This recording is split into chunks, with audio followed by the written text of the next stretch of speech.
critical in this whole discussion is when you have corruption and money, that corruption money, it must be everywhere. Some people win by that corruption. Some people lose by that corruption, but it's still a corruption.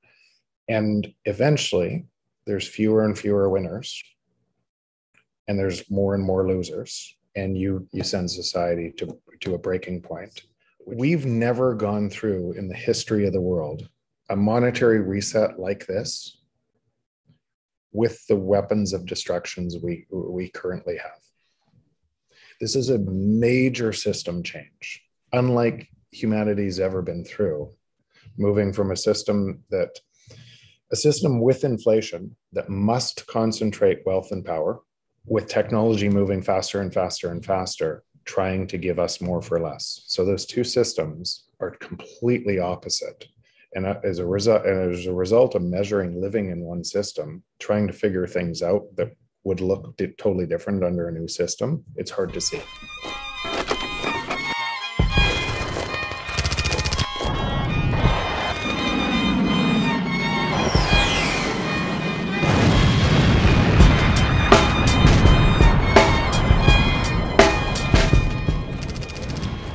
Mr. Jeff Booth, really great to talk with you. I know we've exchanged messages in the past, and your book, The Price of Tomorrow, was really influential in how I started looking at the world. And most of the colleagues I talked to over the years have noticed that something just isn't right.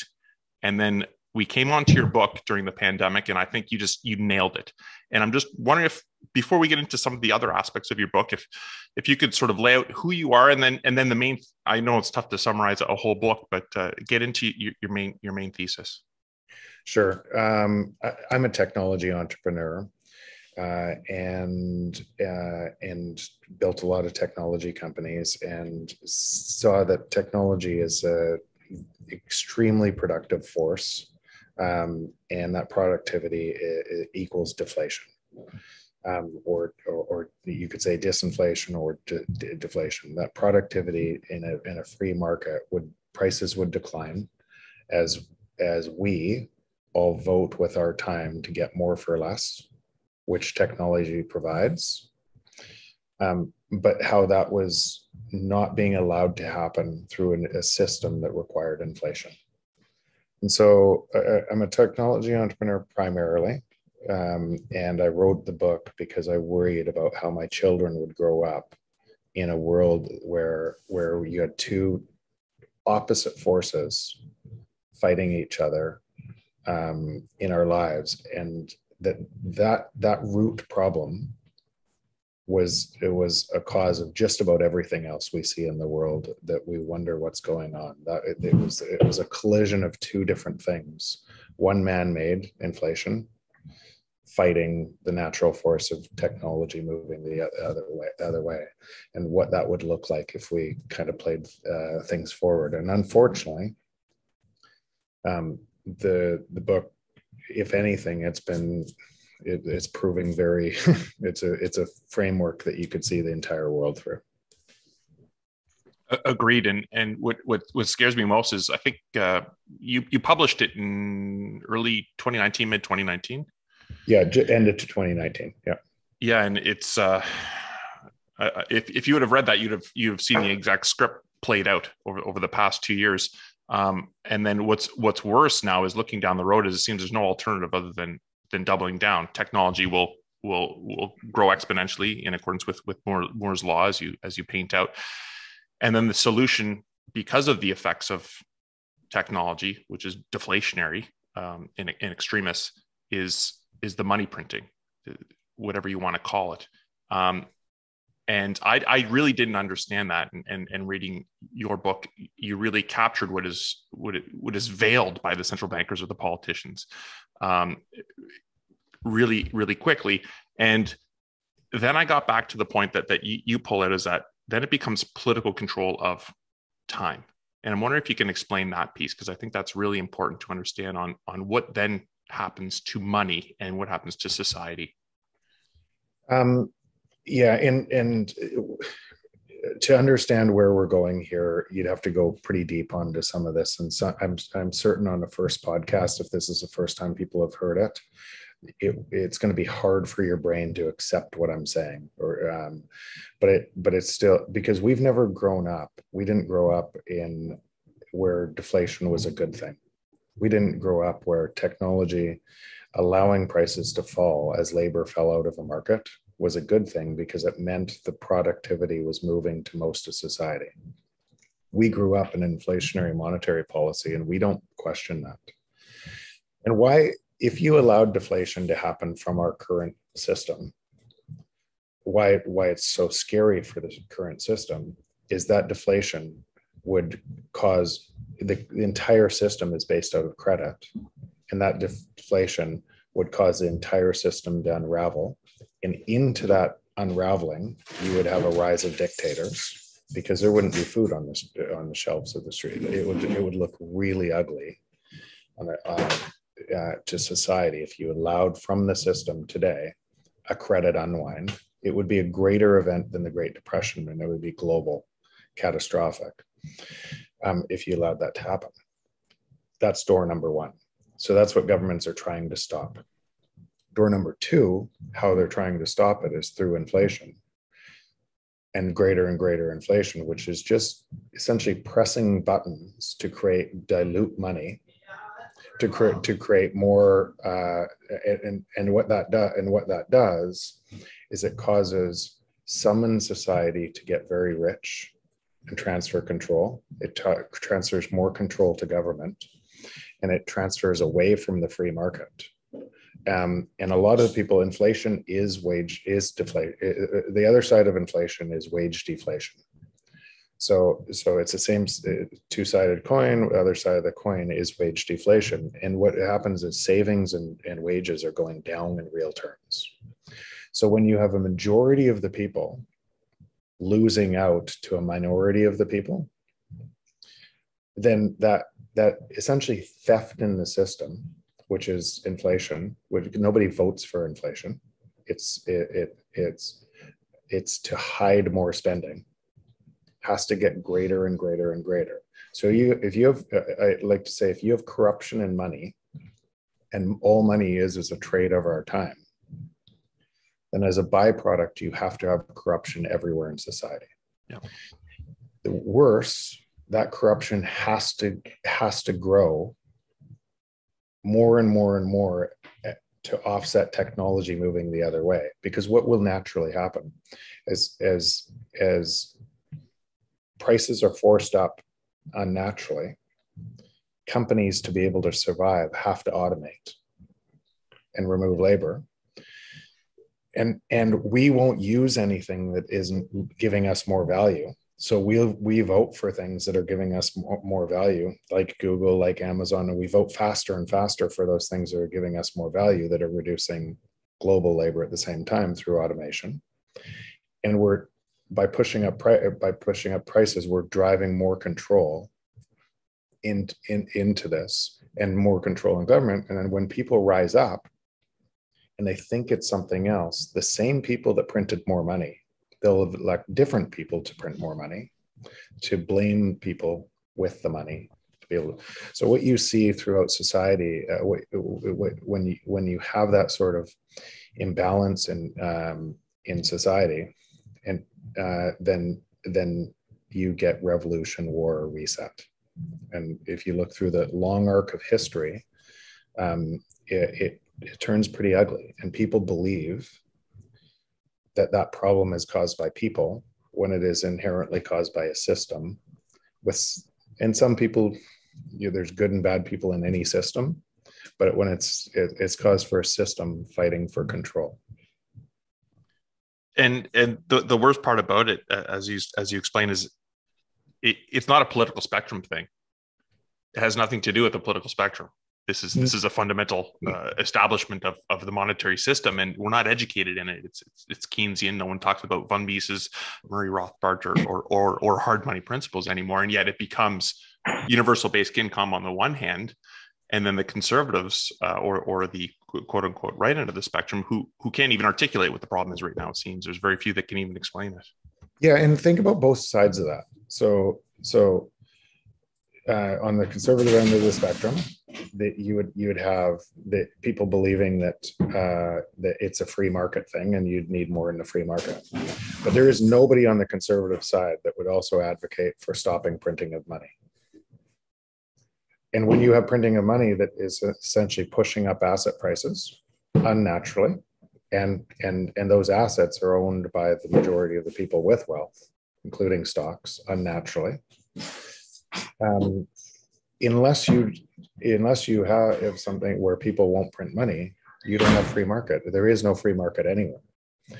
And so, and on the other side of the spectrum, in UBI, you have people, okay, let's push prices higher so people can go around a monopoly board, and they can't pay for their food and housing. And when they pass go, $200 want to get them around the board. So let's give them $400 and let's push up prices higher so they can't get around the board. And that's then $600. And all of that's caused by more printing. And the only reason prices are rising is because we're printing and manipulating people's money. And money is just a proxy for our time. So it's very confusing for a whole bunch of people going around that board, wherever you are on the board, because you measure a system from a system to see what's happening. This is a major system change, unlike humanity's ever been through, moving from a system with inflation that must concentrate wealth and power structurally, with technology moving faster and faster and faster, trying to give us more for less. So those two systems are completely opposite. And as a result of measuring living in one system, trying to figure things out that would look totally different under a new system, it's hard to see.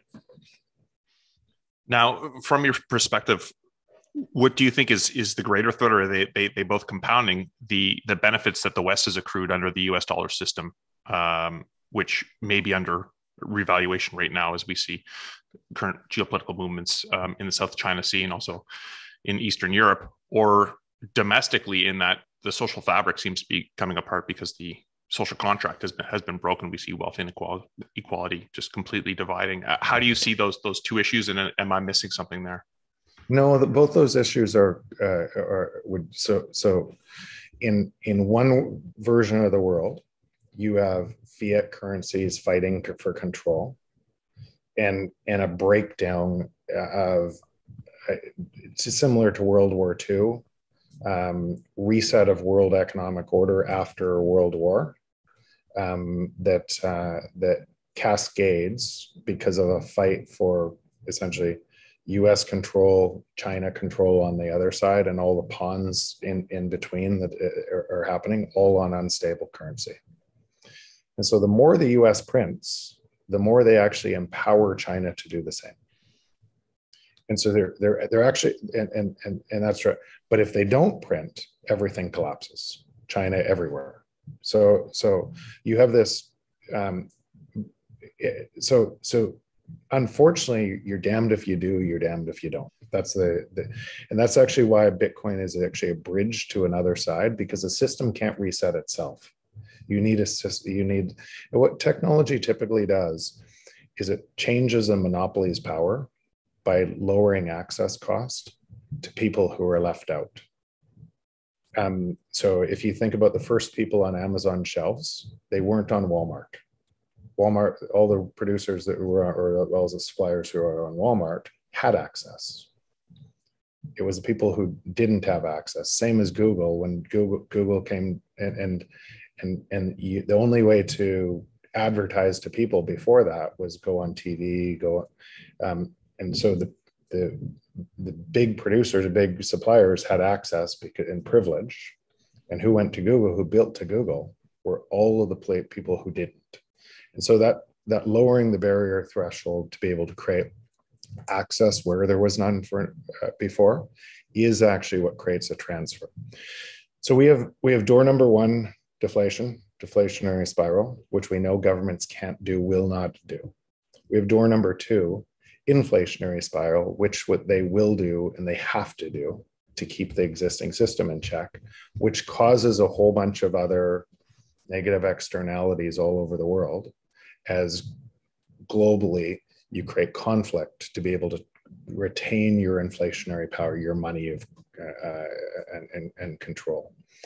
And door number 3, hopefully, is Bitcoin creating a bridge to the other side, because the existing system cannot allow that to happen. From a national security perspective, I've looked at the consequences of Bitcoin, and a lot of them are very positive. A hard money system that's networked, that values peer-to-peer transfer. I don't know much about coding, but reading the paper, it's how they solved the Byzantine generals problem is amazing. The consequence that I see is that it's too good, and it scares those with power. And I even see some of the writings coming out of certain analysts right now, and it's just painted as terrorism. Only the terrorists, only the criminals are using it, which is really unfortunate, because it doesn't deal with any of the factors that you're talking about, as far as what that brings society to.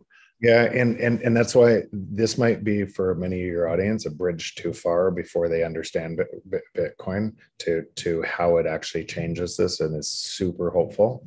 But we have to. So let's start with existing system. The existing system, essentially, to run that corruption, and that have that corruption run against somebody else, must divide you. It must create, it's their fault. It's somebody else's fault. First, that has to happen in a country. And so if you looked in the US and you said the polarization of society, the polarization of the political class, news, media, everything else, you can see the divide entering into society. The problem is that with that is it becomes a generational belief. And people believe that it's somebody else's fault. It's not a system problem. It is somebody else's fault. And when you have that, and when you can control that, you use force to be able to control it. And so the military is an extension of that force to be able to control that. And when first you need to use that force on your own society. And if you look around the world, that's what typically happens. US hasn't seen that because they've been in control of the monetary premium or the monetary network. But other countries see it all the time. And then after control of your own population, you need to build a bigger enemy. And that needs to look outside.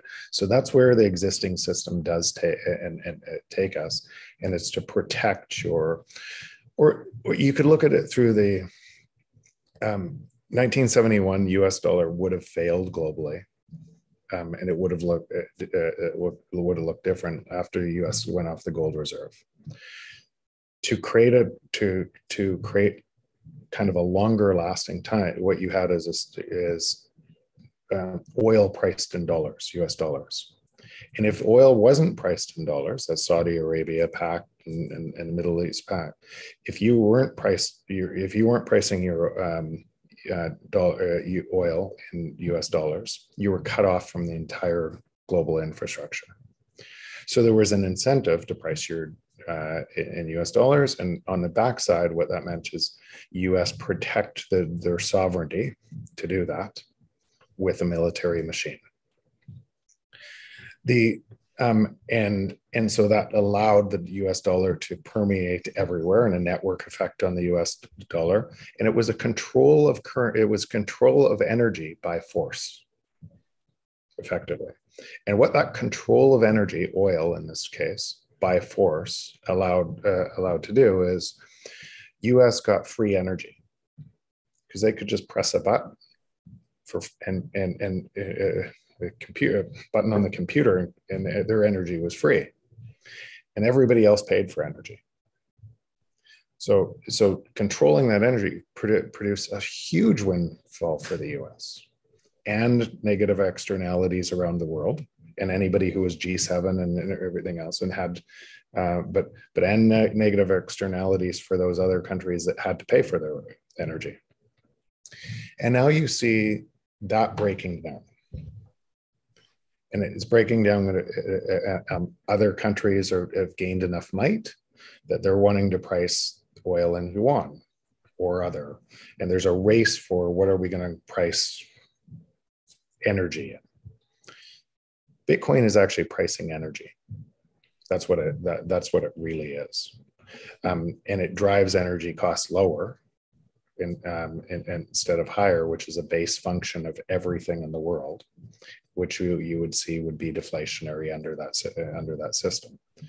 To control that existing system means you have to continually print, which is causing.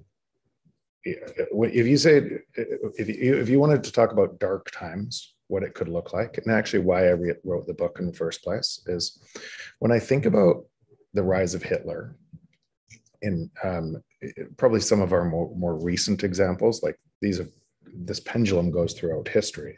But if you look at the rise of Hitler, from the same inflationary and monetary policy that was required to be able to pay back a debt burden that they couldn't pay back in cheaper dollars. So what was required, which created a divide of society that allowed an opening for somebody to come in.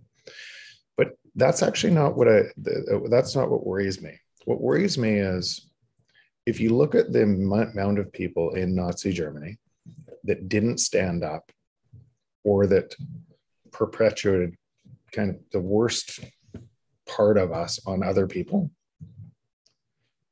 and you look at how many people are convinced on that and what happened as a result of this belief, and what happens to the power structure of a nation and what people are able to do to other people, you realize we're the same human beings, same meat sacks today.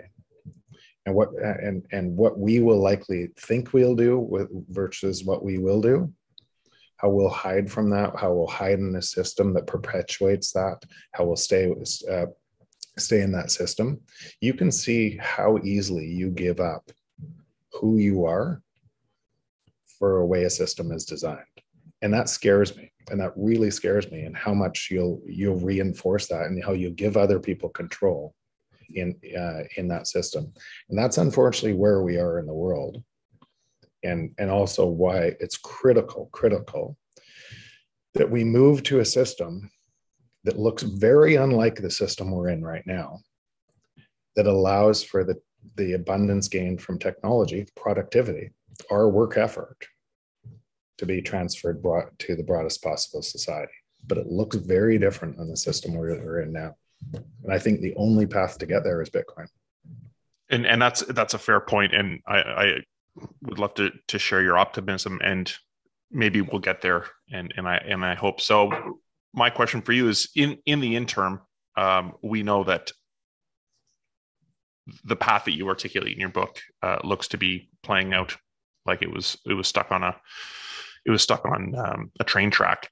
How fast is this train moving, and where do you see this train moving in the years to come? It's moving faster and faster. It's moving, again, it's an exponential pattern. As I talk about in my book, if you fold a piece of paper on itself 50 times, the piece of paper will reach the sun. Most people answer, I've asked that question tens of thousands of times all over the world, and most people answer 2 inches, because humanity's ability to understand exponential patterns is really terrible. But what does that mean when we're living in an exponential pattern driven by technology?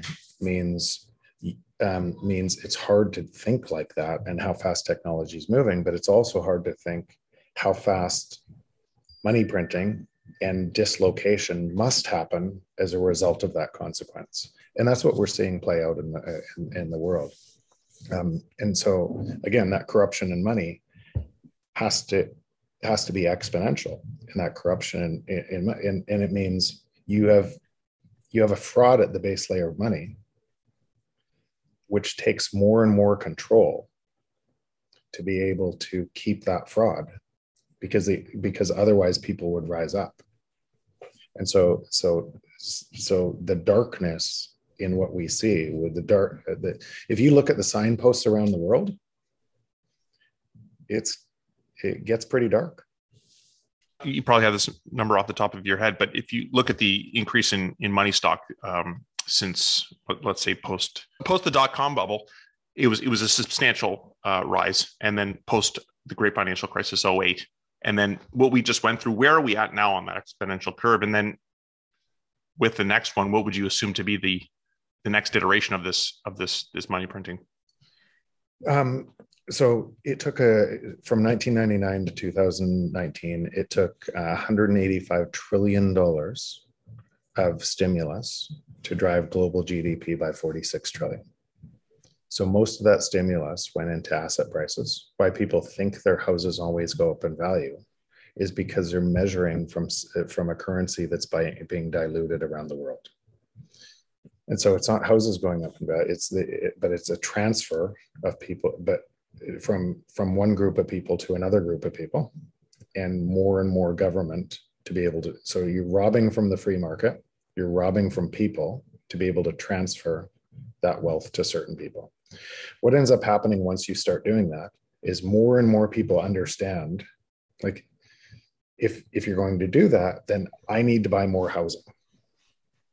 And then BlackRock comes in and buys a whole bunch of housing, competing with people because to be able to buy housing. And BlackRock is a financial sponsor of the government, effectively, to do that. So more and more housing, and prices of rents go up. There's a whole bunch of people locked out of that system. It's getting more and more expensive for them. Food prices are going up, rents are going up, and everything else caused by that. And so what would those people do? Who would they turn to? If it was a game of Monopoly, they would kick over the game and say, this thing's bust. Instead, those people will either live on the street, turn to drugs, turn to crime, turn to everything else, or start rising up, fragment, and start. So that's what you see. And that's what's happening. And then as they gain more and more voice and start rising up, and it continues to happen, they'll rise up more, and they'll be empowered by that voice, and more groups will join them. And there will be a political class that'll say, yes, you're right, it's those other people. And there will be a political class that says, I'm going to take back that wealth from those people and redistribute it to you.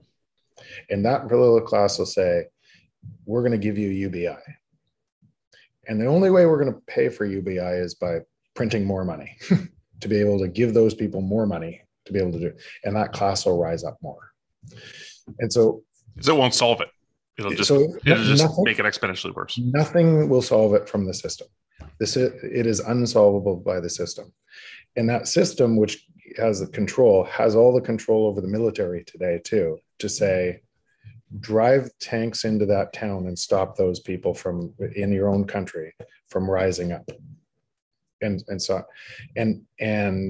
they'll hire more people in the military to be able to do that with the same money that's being manipulated to be able to create the societal divide.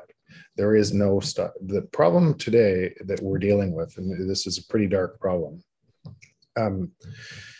is we've never gone through in the history of the world a monetary reset like this with the weapons of destructions we currently have.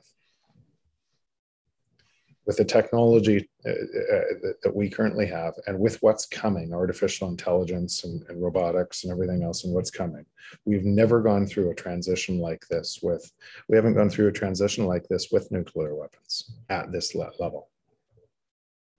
Well, I mean, only to play devil's advocate, 71 nuclear weapons were in play, but the system seemed to be far more controlled. Russia was not an economic player. As China is now, and the technology is exponentially more powerful. So U.S. had essentially the military of the might of the world to enforce a transfer from gold to oil. Yeah. That was the difference. Yeah. If China looked like that today, there's no way that would. That is the difference. There is no way to move from the system without, I suspect, a war that ends humanity, potentially ends all life on this planet, unless you move to a system that can allow that. That's actually why I've become a huge advocate of Bitcoin. Nothing to do with the money you could gain from it, because I think it's the only peaceful trend. It won't be peaceful. Nothing is going to be peaceful, unfortunately. But it's the most peaceful transition to the other side of something that we're living through a system change, and people can't see the system change because they're in one system. Yeah, I mean, you go to any large Canadian, American, international city right now, and you can see the consequences of a distortion of money and the social contract with society. And what scares me most is that, you know, the military or police services or RCMP or, you know, your paramilitary services are supposed to be apolitical. But then you see the corruption of the money, and what then happens on trying to solve this, and it becomes this just perpetual motion machine of further wealth inequality. Yeah, the Fed is supposed to be apolitical. Yeah, but what ends up happening is it gets corrupted because political class gets elected by the majority of the people, who will elect people to be able to carry out their means as a result of this, and the Fed loses independence, and it gets corrupted, and the military loses independence, and it gets corrupted into the exact same thing. And if you don't think that that's happening, open your eyes. And if you don't think that can happen, look at the long arc of history through that lens and see what happens. It's a natural occurrence. Yeah. Have you spoken with any other national security agencies or other militaries about your book? Yeah, I have. The British military has been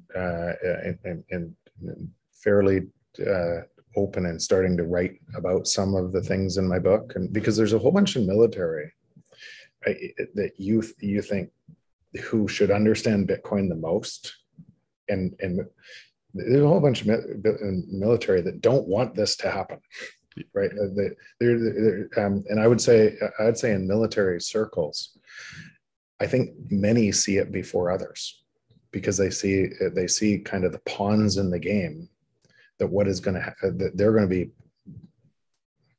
required to do to their own citizens to perpetuate this, and they start to open their eyes and kind of what could a different game look like. The British military, I mean, they are forward looking. They've seen the consequences of a loss of empire, and they've seen the consequences of the loss of the global reserve currency. Any speeches with the U.S. at all? None with the U.S. yet. Yeah, mind you, but when I say none with the U.S., I'm not sure if people have followed Jason Lowery. He's with Space Force, MIT Space Force, and everything else, and his research papers on Bitcoin, on Bitcoin as a transition from a system that requires might to be able to enforce property rights to one that doesn't. And it's an interesting concept, and it's an interesting change in how does the U.S. protect the dollar reserve currency, and how does it protect your land rights and everything else? And it does it through force. And why are you so susceptible to believing to go to war with China because you don't want their domain over you, and so that's all a use of force, effectively, to be able to protect property rights or rights. And Bitcoin doesn't require that. And so it's a different engine. And so there's a whole bunch of people in U.S. military, politicians and everything else, that are starting to understand Bitcoin in a different way. And it's evolving. But I personally haven't had a lot of talk yet with the U.S. military on this. How do you find most people receive your thoughts, or others within the Bitcoin community? Do they start with hard money principles and deal with that philosophically and then see the transition? Or do they start with what is this technological revolution and then see the hard money principles? Because playing sort of middle of the road, I would love to see a hard money, the most effective hard money. I think we would both agree with what that is, but you just wonder philosophically, to get them there, this isn't something new. This is a different iteration of a better technology that comes from a long line of philosophical grounding through thousands of years of history, but it seems it's just not taught. We don't deal with it. So a friend of mine climbs mountains all over the world, and he's flying into McKinley, and there was a plane turned over, and I guess all the passengers had died on that plane. It was a tough landing on that, and my friend, when they got out, said, "Wow, I bet you that airline's out of business." And he goes, "No, that's our airline." And the friend said, "What?" He goes, "People forget." And when you think about hard money principles and everything else and where we are in this cycle, none of us have grown up in it, and people forget. People forget what caused. They're looking at symptoms of World War II. They realize instead of looking at the cause of what happens all over the world, and what Bretton Woods aimed to fix, and then didn't fix, kind of as U.S. and gold, and then in 1971 changed again to remove gold. What didn't fix is what you're talking about. But most people alive today have no idea of that. And the other thing too is, remember, inflation, it kind of a tax. It's a repressive tax that nobody votes for, that gives politicians more power and everything else. I totally understand why it's easy to believe somebody who says, "No, I'll pay for that," and you'll vote for the politician who will give you more, not realizing they're picking your pocket on the other side to give you more and do the transfer. So I understand why human nature wants a system based on inflation, but and why human nature takes us there over and over and over again, and why gold specifically, that used to put a hold on the government's ability to print, is always, because it has to be centralized, is always taken and then repriced to be able to do this. It's a human nature problem that we can't get out of ourselves, because we always want more than we believe we can get. We always vote for somebody who will tell us a lie and hide that in inflation. More so, a policy on hard money before technology wasn't fast enough for where the world's moving. So you had to build a debt system on top to be able to, because you couldn't walk around with your gold bars and shave off pieces and get that back to be able to move around. There wasn't enough velocity and money to be able to do that for the global economy moving. But velocity and money being solved through technology that moves every 10 minutes, you don't require the same hard money. So I understand the concept on why it was gold, why it was this, why gold was not, it was always broke, because human nature would break it. That's actually why you need to remove that function from human beings and put it into code so it can't be broken, so that the worst of us can't be misaligned. Because if you have incentives around the world, if you have incentives that are based on cheating running the world, what do you think society will look like? Yeah, downtown east side. Yeah. Now, when I look at the Vancouvers and the San Franciscos, I can't not help but think that this blows out across every city, far worse. And yet we're going to keep, as you said, we're going to keep driving up universal basic income, and then countering it with more and more programs that are government run. What amounts will that take, and how much control do you see that having to keep the lid on it? At what point do you see something far different? So that's it. It's a transfer of control to government, and that transfer of control and individual rights and freedoms to government, they gain it from losing it from you, and they hire more and more people in government, more and more people to control, which is taking away from the free market. Essentially, what I'm getting at is the productivity gains natural in society, the productivity gains from technology, are being stolen at a faster and faster rate by very few. If you believe that should be what the world looks like, then you should also choose at the same time put a face on the person you think should create modern day slavery for everybody else. Think of who that person should look like and what happens if they change their mind, because that's what you're voting for. And you're voting for them to with your time, with everything you're doing in a normal political class, because there is no fix from that system. And artificial intelligence is coming, robotics is coming, it's going to drive more and more efficiencies and everything else. So it has to be captured faster.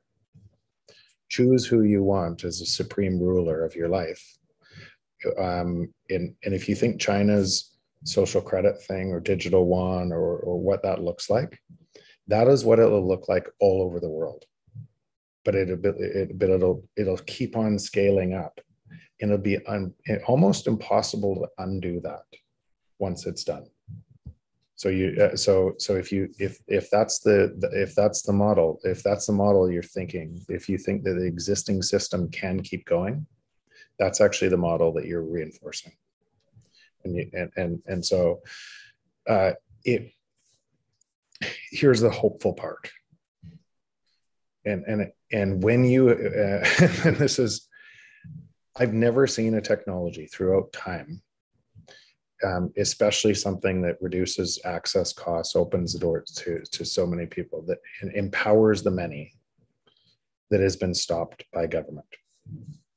The printing press changed the structure of the church by giving more power and information to humanity, and a whole bunch of people started writing books to create things that created a differentiation of knowledge than what so people had a incongruence. Wait, I'm being taught this is my only way to get teaching. And now this doesn't match reality, what I'm being. And so that incongruence, look at what happened to Galileo through that. Look at what that incongruence creates more and more knowledge as the source of truth is up against a lie. And it requires people to constantly make that better, move. And every single thing in our world is an idea first. So that source of truth on Bitcoin, what's happening today on Bitcoin, and more and more people are starting to see it. And as the government creates more and more control, essentially based on a lie, more and more people are seeing it. Where would people go first? In a monopoly, those who are privileged most by the monopoly rarely see the technology because they don't need to. They're paid not to. Right? So executives at Walmart, do you think those people saw Amazon as a threat? And so what ends up happening by lowering access costs to everybody else, everybody else who didn't have privilege from the monopoly starts to gain access. And that access gained develops the network faster and faster and faster. And that's what changes the world. So under that scenario, the only thing that's changed in this is when I'm talking about typically what technology does to a company that has monopoly access, we're talking about what technology does to a monetary system that has access, which we all live in. So that monetary system today that we all live in has negative externalities in El Salvador and Nigeria and India and all over the world. Our privilege is gained by a negative externality somewhere else. And so it is highly likely that many of us don't see it, because why would we need to see it? We have fully functioning currencies. They haven't hyperinflated 3 times in the last decade and everything else. Like those poor people from El Salvador and everything else, high crime, what are they doing? That's a negative externality from our system.